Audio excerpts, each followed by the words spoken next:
وقلت مرارا وتكرارا أنه لا يجوز للأب أو الأم أن يصور الابن أو البنت لينشرها على رؤوس الخلائق، لأنه في الحقيقة تقع من هذا مفسدتان أو إحداهما: مفسدة جلب العين، والعين حق وضررها بالغ، وهذا نعرف من قصصه في الواقع الشيء الكثير.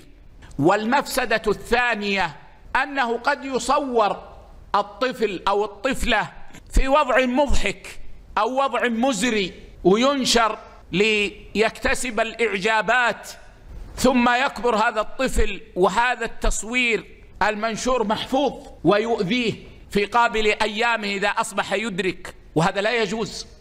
والأطفال عندنا أمانة، الواجب على الوالدين فعل الأصلح للأطفال.